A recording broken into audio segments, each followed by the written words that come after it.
Bueno, vamos a hablar con Fernando Galante de la compañía de inversión de capitales Chimpay, que lo tenemos en línea para charlar con él acerca de toda esta situación que se está viviendo y cómo pueden llegar a repercutir a futuro estas medidas. Fernando, ¿cómo le va? Buen día, Evangelina, Sebastián y Antonio los saludan.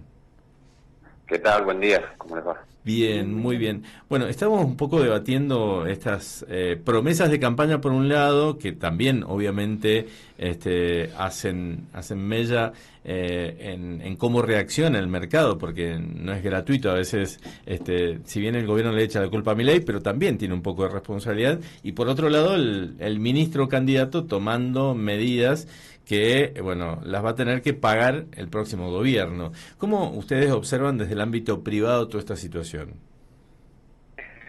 Creo que ya estás haciendo una mención que es muy buena cuando decís ministro candidato, que era el primer fenómeno que nos tenía preocupados a todos, de decir, bueno, por primera vez tenemos esa dualidad entre una mezcla de candidato a ministro de Economía, candidato a presidente, perdón, y ministro de Economía al mismo tiempo, y cómo iba a convivir esa dualidad. Claro. Al principio vimos que arrancaba más o menos equilibrada, hoy ya podemos decir que claramente estamos en presencia de un 95% candidato, 5% ministro de Economía, ¿no? La verdad que lo que vemos es que finalmente el camino que se decidió transitar fue hacer todo lo posible por intentar cosechar votos y no tener ninguna responsabilidad ni ningún reparo con los efectos que puedan tener las medidas que se están tomando, que al margen de que después podemos discutir si las medidas están bien, están mal, si era necesario algún tipo de alivio, etcétera.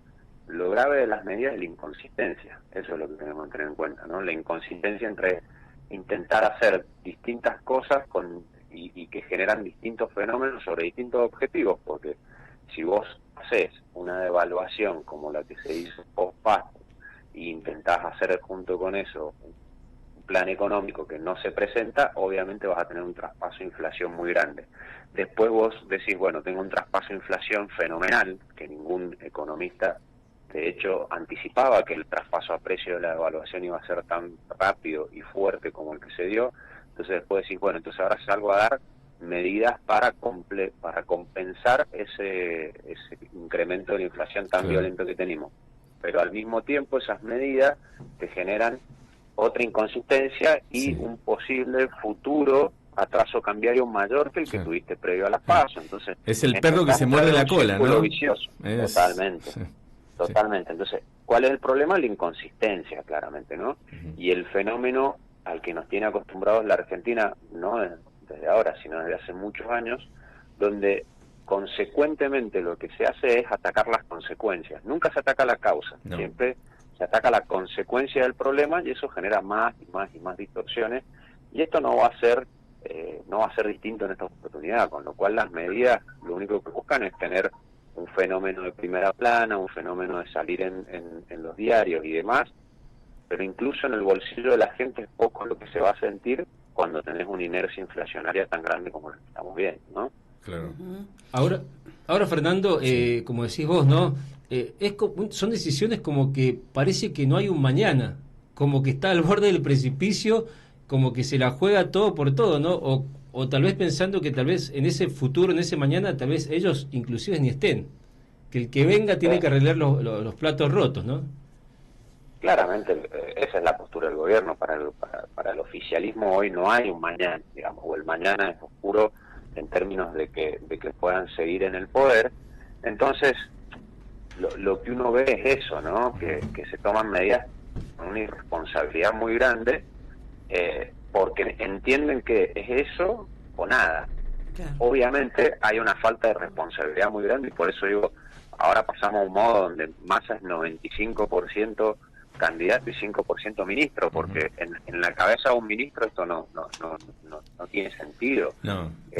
Bueno, pero el daño futuro que se está haciendo a la economía y el daño futuro al programa económico que en algún momento se tiene que hacer, es mucho peor la situación que se genera, ¿no? Pero Fernando, o sea, después le echan la culpa a X persona, entidad o lo que fuere y listo, y nos lavamos las manos. Y las decisiones fueron nuestras. Ahora, tenemos mucha experiencia en eso, ¿no? Exacto.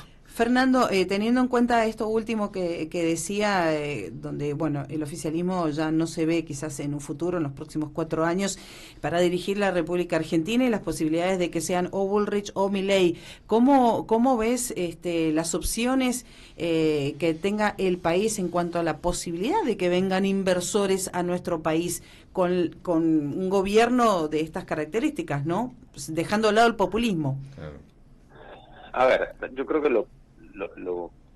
dentro de todo lo malo que tiene la Argentina, porque la realidad es que las variables económicas están muy mal y muy graves, lo que empieza a hacer, si uno quiere empezar a buscar algo positivo en toda esta situación, lo que uno empieza a ver es que es difícil ir para otro camino que no sea el camino correcto en Argentina, porque como que ya se están acabando las posibilidades de seguir haciendo las cosas mal. Con lo cual, lo que es muy positivo es que hoy estamos viendo una discusión donde todos ponen arriba de la mesa, o al menos los dos espacios que fueron más votados ponen arriba de la mesa, la necesidad de hacer un ajuste real e importante del sector público. Y por eso yo hacía mención de la importancia de analizar cuáles son las causas de los problemas. Digo, cuando uno analiza los principales problemas de la Argentina, que es tener una de las presiones impositivas más altas del mundo, ¿para qué? Financiar el déficit fiscal que genera un gasto público excesivo. Tener una de las inflaciones más altas del mundo, ¿por qué? Por tener una emisión monetaria totalmente descontrolada, ¿para qué? Para financiar un déficit fiscal generado por un gasto descontrolado. Por otro lado, ser campeones mundiales del default de deuda. ¿Por qué? Porque emitimos deuda como locos para financiar un déficit fiscal generado por un gasto descontrolado. Tenemos tasa de interés altísima que no permite que haya iniciativa privada. ¿Por qué? Porque también el Estado ha copado los bancos, ha copado todo el sistema financiero con deuda para financiar un déficit fiscal producto de un gasto descontrolado. Entonces, tenemos un problema monumental. Y si no empezamos por ahí, es muy difícil. ¿No? Ir desde lo primero a empezar a solucionar las cosas. Por eso hoy incluso estamos muy enroscados hablando de dolarización, hablando de monetarismo, hablando de estas cosas. Pero lo importante es que si no arrancamos por el problema fundamental, que es solucionar el problema del gasto descontrolado y del déficit fiscal, no hay discusión que se pueda tener, porque eso es lo que tenemos que solucionar para después plantearnos cuál es el sistema monetario que queremos tener y cuál es el sistema financiero que tenemos que tener. Pero primero va a haber que arrancar por ahí. Y en ese sentido creo que es sano que los dos, vuelvo a reiterar, que los dos espacios políticos más votados están planteando esa discusión, ¿no? Entonces, creo que eso es bueno. Ahora tendremos que ver el cómo, que es lo más interesante, ¿no? Claro. Bien, le agradecemos muchísimo el contacto, muy amable. Gracias a ustedes. Gracias, Adiós. hasta luego. Estamos escuchando y hablando con Fernando Galante de la compañía de inversión de capitales Chimpay.